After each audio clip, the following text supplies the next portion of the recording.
이탈리아에 가면 다비드상이 있죠. 이 다비드상에 대한 이야기가 있습니다. 미켈란젤로가 이 다비드상을 조각을 했습니다. 그런데 이 다비드상을 어떻게 조각하게 되었느냐? 어느 날 미켈란젤로가 폐광석을 지나던 때라고 그럽니다. 사람들과 함께 폐광석을 지나게 되었는데 좋은 돌은 다 빼내가고 폐석, 잡석들만 광산에 널브러져 있었다고 합니다. 그런데 미켈란젤로가 길을 가다가 어떤 폐석을 바라보고 한참을 들여다보더니 저기 다비드가 걸어 나온다 그랬다는 거예요. 그 폐석을 바라보면서 다비드가 걸어 나온다. 폐석이지만 버려진 돌이었지만 그러나 위대한 장인이었던 미켈란젤로는 그 가운데서 다비드상을 조각할 그림을 그렸던 것입니다. 저는 그 이야기를 들으면서 그런 생각했습니다. 우리가 살아가는 환경이 별로 좋지 않을 수 있습니다.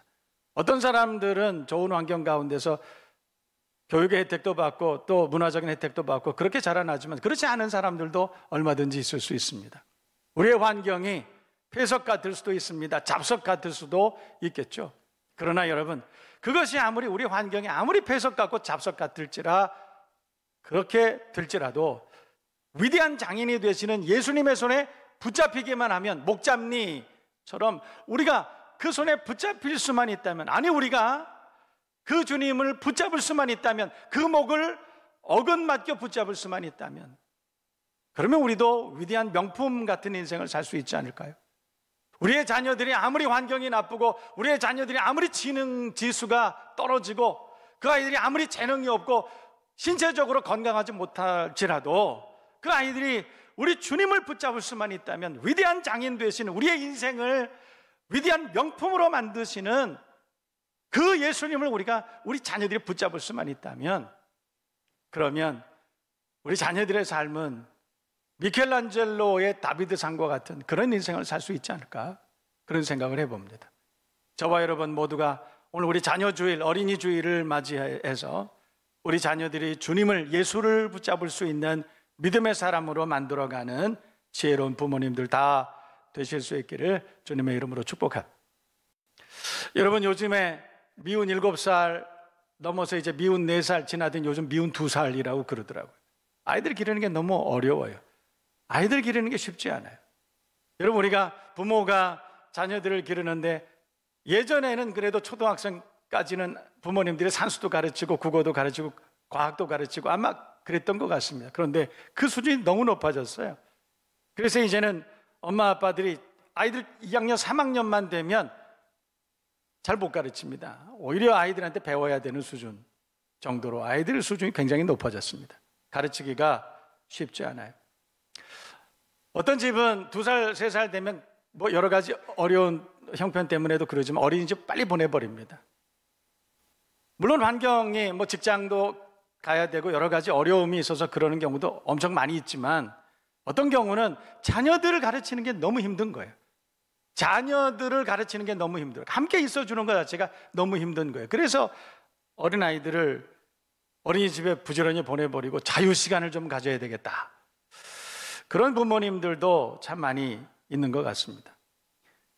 그런데 여러분, 우리 자녀들이 양육하는 데 참 힘들지만 그 자녀들이 얼마나 큰 가정의 축복인지 생각해 보면 얼마나 감사한 선물인지 그렇습니다. 그래서 생각을 해봅니다. 만약에 그 자녀들이 우리 가정의 축복의 선물인데, 저는 그런 생각해 봅니다. 저와 여러분 다 마찬가지인데 우리 성격에 아이들 아니었으면 우리가 이렇게 건강한 가정을 지금까지 잘 유지하고 있을까요? 우리 성질에 그 자녀들이 아니었으면 우리 가정이 이렇게 온전하게 지금까지 그렇게 잘 지탱할 수 있었을까 생각을 해보면 자녀들이 보험이지 않을까 이런 생각도 들고, 자녀가 하나님 선물이구나 그런 생각을 많이 하게 됩니다.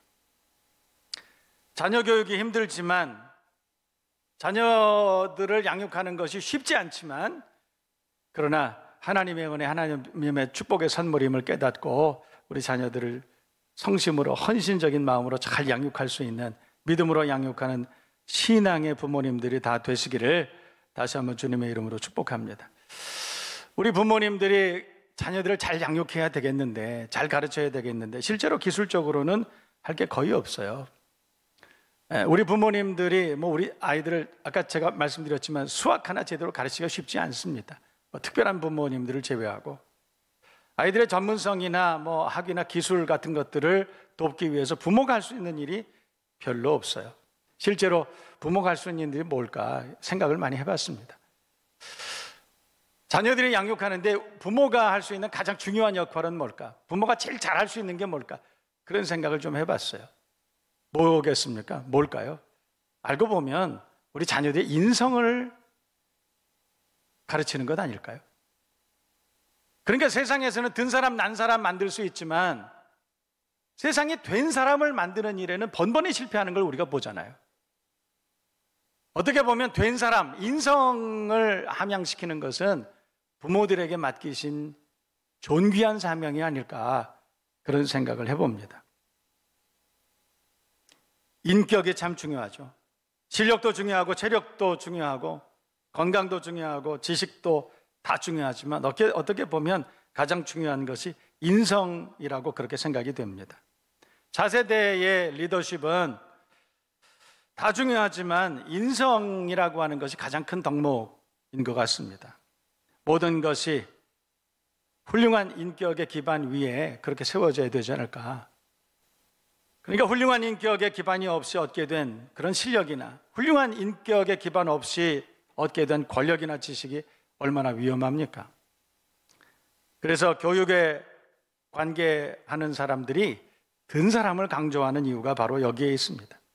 여러분, 우리가 사는 세상이 물질적으로는 또 문화적으로는 굉장히 풍요해지고 다양해지고 그런 서비스가 엄청나게 넘쳐나는데 점점 불행해집니다. 사람들이 얼마나 행복하냐를 물어보면 이전에 우리가 정말 없고 가난하고 그 시대보다도 훨씬 더 그 지수가 떨어지고 있다는 것을 우리는 발견하게 됩니다. 왜 우리는 세상이 물질적으로는 자꾸 풍요로워지는데 왜 우리는 자꾸 더 불행하다고 생각을 할까요? 몇 가지 이유가 있을 겁니다. 돈이 없어서도 아니고 먹을 것 입을 것 없어서가 아니라 시설이나 환경이 문화적인 프로그램이나 세상의 서비스가 부족해서 그런 것이 아니라는 거예요. 어떻게 보면 가정이나 학교나 교회가 인격적인 지도자를 만들지 못했기 때문에 그런 건 아닐까? 된 사람을 만드는데 이 시대가, 이 사회가 실패했기 때문에 여러분, 우리가 학교를 가더라도 좋은 대학을 가는데 측정할 수 있는 여러 가지 스크린 시스템이 있는데 인격 혹은 인성을 스크린할 수 있는 시스템이 실제로는 거의 없어요. 그러다 보니까 실력이 있는 아이를 만들기는 했지만, 똑똑한 아이를 만들기는 했지만 된 사람을 만드는 데는 우리가 번번이 실패하고 있는 것이 아닐까 그런 생각이 듭니다. 여러분, 2014년 4월 16일 여러분 다 기억하고 계시죠? 4월 16일 그러면 매년 4월 달 16일이 되면 마음이 왠지 무겁고 울적한 그런 생각을 하게 됩니다. 벌써 8주기죠. 우리 아이들이 참사를 당한 세월호 사태가 있었습니다. 저는 그 생각합니다. 그 세월호 사태는 배가 낡아서 일어난 그런 참사가 아니다. 그날의 기상이 악화가 돼서 일어난 그런 참사도 아니다. 어떻게 보면 관련된 모든 사회 지도자들, 기득권자들, 아니 우리 어른들의 그 인성과 그 인격의 문제가 있었기 때문에 일어난 그런 일이 아닌가라고 하는 그런 생각을 저는 많이 하게 됩니다. 그 참사는 왜 일어났는가 생각해 보면 알면서도 의도적으로 어른들이, 부모들의 세대가 법을 지키지 않았기 때문에 그렇습니다. 어떤 정당을 이야기하려고 하는 것이 아닙니다. 기득권의 기성세대가, 우리 어른들이, 부모 세대가 이 말이에요. 부모 세대가 무책임했기 때문입니다. 법을 안 지켜도 돈만 벌면 된다는 비인격적인 사고를 하고 있었기 때문에, 이기적이었기 때문에, 기회주의였기 때문에 그런 건 아니었을까? 우리 자녀들이, 우리 아이들이 배 밑에 갇혀 있는데, 우리 애가 이 배 밑에 갇혀 있는데 어른이 나만 살면 된다는 기가 막힌 그런 비겁한 생각을 했기 때문에 그런 일이 있었던 것은 아닐까 반성해 봅니다. 저는 8년 전 그때 그 밤에 우리 교우들과 함께 그 밤을 달려가지고 팽목항으로 달려가서 그 바닷가를 아무것도 할 수 없는 무기력한 우리 자신을 생각하고 한없이 펑펑 울면서 바다를 본 그 기억이 엊그제 같습니다. 여러분, 부모들의 세대가 먼저 인격적이지 못했기 때문에 일어난 이런 일은 아니었을까? 우리가 그 사건을 생각하면서 이것을 정치적으로 해석하는 것이 아니라 우리가 통렬하게 우리 부모로서 기성세대로서 우리 자신을 성찰할 수 있는 그런 기회가 되지 않을까? 저는 그런 생각을 해봅니다. 알고 보면 결국은 인재가 아니라 정확하게 말해서 우리 사회의 인격의 문제였더라는 것입니다. 이제 우리 사회가 더 이상 이런 아픔을 겪지 않으려면, 다음 세대에 물려줄 만한 좋은 나라를 만들려면 인격을 가르치는 인성 개발에 최선을 다해야 되지 않겠나, 그런 생각을 해봅니다. 그래야 우리가 사는 세상이 좀 더 행복해질 것이라는 그런 믿음이 있습니다. 문제는 어떻게 그런 된 사람을 만들어낼 수 있을까? 기술적으로 우리가 어떻게 하면 될까 고민해 봐야 되겠는데, 초등학교 6년이지 않습니까? 그거 한 10년쯤 늘리면 될까요? 중고등학교 6년 과정을 한 10년쯤으로 늘리고 대학교 과정을 그냥 의무교육쯤으로 다 해서 교육을 좀 많이 기회를 주고 신장하고 그러면 그런 좋은 나라가 될까요? 아니면 비인격적인 사람, 되지 못한 인격의 사람들에 대해서 엄격하게 처벌하는 그런 법적 규정을 만들어서 적용하면 그러면 될까요? 법치주의, 완벽한 법치주의 국가 그거 만들면 인격적으로 굉장히 높은 수준의 나라를 만들 수 있겠습니까? 제 생각은 그렇지 않을 것 같습니다. 헌법이나 법률이나 명령, 규칙, 조례, 시행, 수도 없는 법을 만들어서 율법전서를 아무리 두껍게 만들어도 비인격적인 그런 범죄를 다스릴 수 있을까? 아니, 저는 그렇게 생각하지 않습니다. 더 교묘해지지 않을까라는 위험이 언제나 있을 것 같습니다. 사회 악을 법으로도 근절시킬 수 없습니다. 비인격적인 악을 막을 방도가 없어요. 근본적인 대책이 필요합니다. 어떤 사람은 가정에서 인성이 만들어져야 되니까 부모의 권위를 좀 사회적으로 높여주는 기회를 가지면 되지 않겠느냐. 부모의 권위가 다 떨어지고 부모가 뭘 가르쳐야 되는데 아이들이 그 권위를 인정하지 않기 때문에 부모로부터 무엇을 배울 수 있는 그런 기회가 없다, 그런 말씀하시는 분도 있어요. 부모로부터 인격적인 교육을 받으면 되겠습니까? 여러분, 제가 한 이야기를 들려드립니다. 여러분, 이게 저와 여러분의 모두의 얘기 같은데, 아이가 자라납니다. 어린이집 그리고 초등학교 입학하고 이제 아이들이 점점 자라납니다. 그런데 아이들이 어린이집 가고 처음 초등학교 1학년, 2학년 입학해서 학교 다니면 다치고 올 때가 많아요. 아이들끼리 서로 충돌하고 그래서 핥히고 막 그런 아이도 있고 해코지 하는 아이도 있고 막 그렇습니다. 얼마나 속상한지. 부모님들이 아이들 어린이집 보내고 학교 보내고 그래서 그런 일 당하고 오면 참 속상합니다. 저녁 때 아빠가 집에 돌아와서 다친 애 데려다 놓고 훈계를 좀 합니다. 야, 너 누가 그랬니? 누가 네 얼굴 이렇게 났어? 누가 이렇게 났어? 야, 너 걔가 한 번만 더 그러면 너 맞지 말고 코피나게 때려주고 와. 법으로 너 힘으로 안 되지. 힘으로 안 되면 그냥 물어 뜯어. 여러분, 실제로 그렇게 가르칩니다. 부모님들. 아닌 것 같지만 그렇게 가르칩니다. 아빠가 다 물어줄게, 괜찮아. 여러분, 그렇게 가르치고 있지 않아요? 여러분, 그렇게 가르친 아이가 인격적으로 좋은 지도자 되겠습니까? 어렸을 때부터 그거 배운 아이가 이기면 되고 때리고 오면 되고 그거 부모로부터 배운 아이가 이 시대에 훌륭한 지도자 될 수 있겠느냐는 거예요. 가정의 부모님들이 자녀들 앞에서 이미 이성을 잃어버렸어요. 객관성을 잃어버렸습니다. 뭐가 옳고 그른지 그거 가르치려고 하지 않아요. 높은 가치를 가르치려고 하지 않아요. 희생과 헌신을 가르치지 않아요. 껴안고 가르쳐, 껴안고 사랑해주고 격려해주는 거 그거 잘 안 가르칩니다. 지배하고 군림하고 남들보다 낫고 더 잘하고 강한 거, 이거 가르치고 있는 거예요. 그것만 가르치면 다 된다고 생각을 합니다. 그렇게 해서 그 아이들이 건강하게 자라날까요?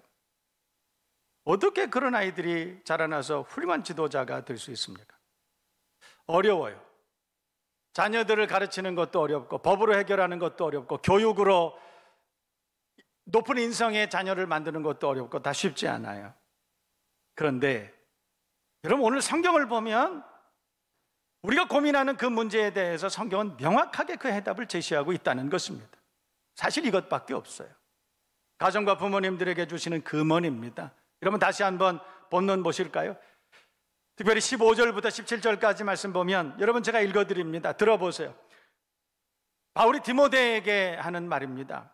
또 어려서부터 성경을 알았나니 성경은 능히 너로 하여금, 성경은 이렇게 말하죠, 그리스도 예수 안에 있는 믿음으로 말미암아 구원에 이르는 지혜가 있게 하느니라.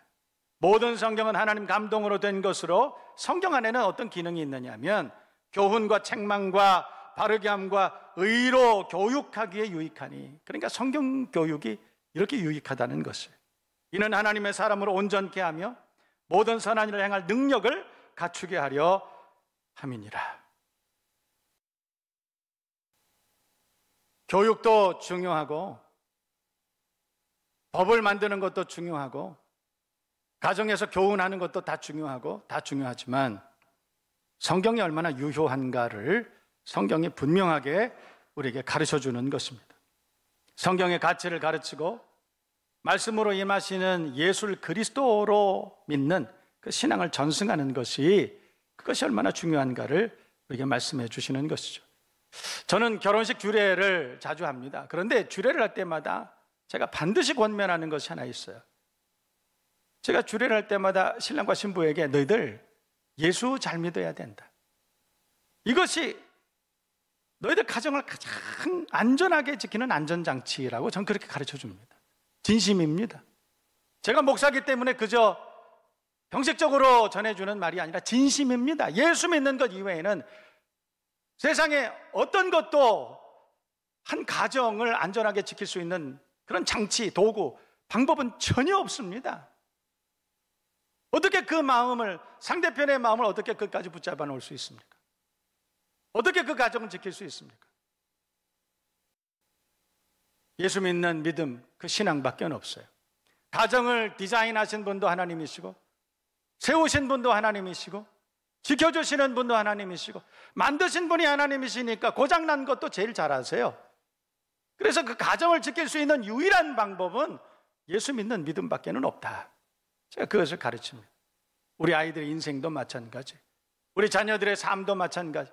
우리 자녀들을 계획하시고 만들어주시고 이 땅에 보내신 분이 바로 주님이시잖아요. 그분이 우리 자녀들에 대해서 나보다 더 잘 알고 계시잖아요. 아이들이 좀 더 크면은 그 아이들의 내면을 부모님들은 절대 이해할 수 없습니다. 공감하기도 어렵습니다. 무슨 생각을 하고 살아가는지도 몰라요. 도울 수가 없어요. 안전하지 않습니다.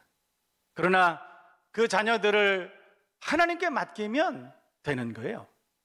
하나님이 만드셨기 때문이죠. 이 믿음을 가지고 자녀들을 말씀 안에서 잘 양육할 수 있는 저와 여러분 모두가 되실 수 있기를 주님의 이름으로 축복합니다. 짧게 본문 말씀을 한번 정리해 볼까요? 왜 우리가 자녀들에게 성경 가르쳐야 되느냐? 첫 번째는 15절 말씀 보세요. 또 어려서부터 성경 알았나니 성경은 능히 너로 하여금 그리스도 예수 안에 있는 믿음으로 말미암아 뭐가 있게 하였느니라?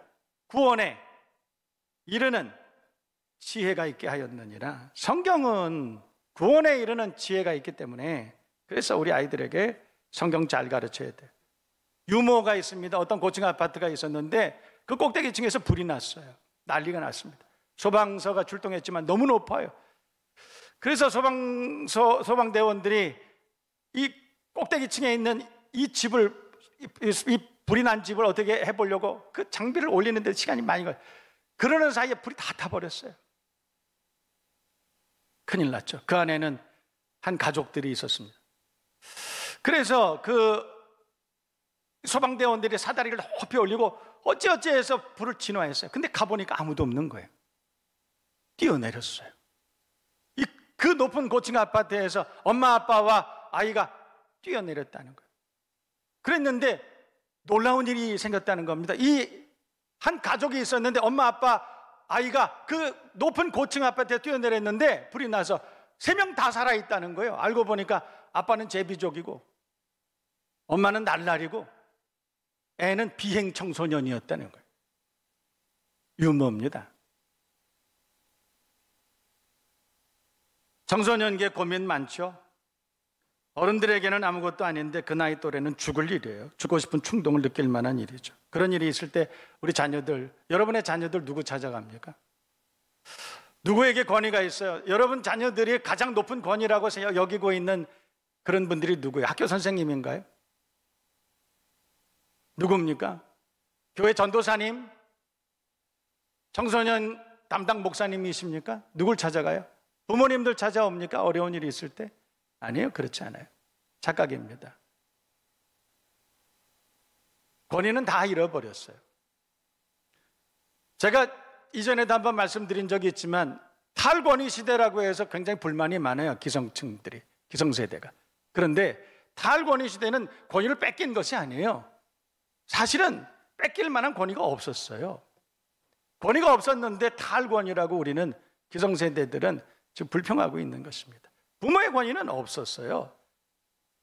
자녀들이 그 권위를 뺏어간 것이나 그 권위를 무시한 것이 아니라 부모에게 거룩한 권위가 없었기 때문에 그런 것이 아니겠느냐는 것이죠. 그래서 아이들이 죽고 싶은 일이 생깁니다. 아이들에겐 죽을 일이에요. 누굴 찾아갑니까? 친구 찾아갑니다. 피어 카운슬이라고 들어보셨어요? 또래끼리 상담합니다. 근데 걔네들끼리 모여가지고 인생 상담해. 답은 뭐 뻔한 것 아니겠어요? 같이 죽자 이거 아니에요? 그래서 높은 아파트에 올라가서 고층 아파트에 올라가서 신발 벗고 뛰어내리고 친구도 따라 뛰어내리는 거예요. 이게 지금 우리가 사는 우리 시대의 실상입니다. 저는 그런 이야기를 들으면서 그런 생각해봐요. 만약에 그 부모님들이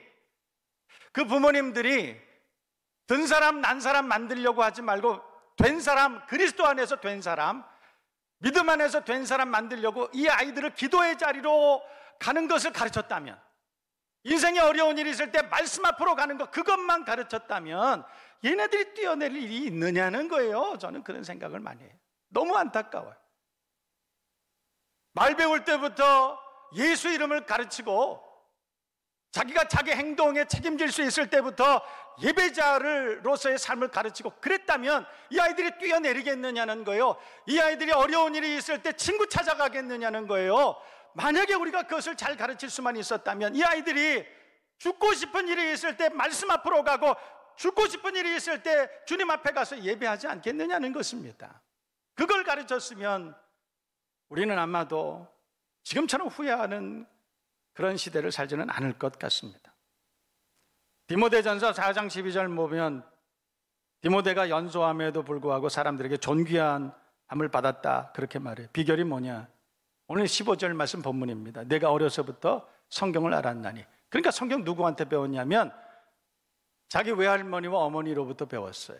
부모님으로부터 성경 배웠어요. 그러니까 성경을 어렸을 때부터 배우게 해서 성경 쪽으로 자꾸 끌고 들어가는 거예요. 부모님이 어렸을 때부터 기도의 자리로 자꾸 데려가서 앉혀놓고 예배 자리로 자꾸 데리고 가서 앉혀놓은 거예요. 그랬더니 이 아이가 젊었지만 그 카리스마가 있었다는 거예요. 성경 요즘 언어로 따지면 그 아이에게 존귀한 카리스마가 있었다는 것이죠. 우리 아이들을 가르칠 때 그렇게 가르쳐야 되지 않을까요? 여러분, 제가 피아노 서혜경 씨, 지금 대학 교수로 계신 분이시죠? 그분 이야기를 전해드린 적이 있습니다. 어렸을 때부터 피아노 가르쳤다가 너무 잘해가지고 미국 유학 보냈어요. 근데 비용도 너무 많이 들고 또 어떻게 같이 갈 수가 없어요. 그래서 어린아이를 거기로 보낸 거예요. 엄마가 얼마나 마음이 안타깝고 그랬겠습니까? 전화 비용이 그때만 해도 백색 전화, 청색 전화 있을 때 얼마나 많이 나왔겠어요. 그런데 매주 전화합니다. 매주일 전화합니다. 전화해가지고 물어본 거 딱 3가지래요. 혜경아, 너 밥 먹었니? 혜경아, 너 아픈 데 없니? 3번째, 혜경아, 너 오늘 예배 드렸니? 그거 물어본 거예요. 그거. 그 서혜경 씨가 나중에 어른이 돼서 간증하고 고백하는 것 알고 보니까 그것이 하나님의 음성이었고, 엄마한테 거짓말하기 싫어서 그래서 교회 나갔다는 거예요. 기도의 자리로 불러들인 것입니다. 예배의 자리로 불러들인 거예요. 부모의 역할이었죠. 기도의 자리, 예배의 자리로 불러오기만 하면 그 아이가 주님을 붙잡지 않겠습니까? 목잡니 되지 않겠습니까? 아니, 주님께서 그 아이를 붙잡아 주시지 않겠습니까? 얼마나 어려웠겠어요. 그 어린아이가 혼자서 그 이국 땅에서 살아왔던 그 세월이 얼마나 힘들었겠어요.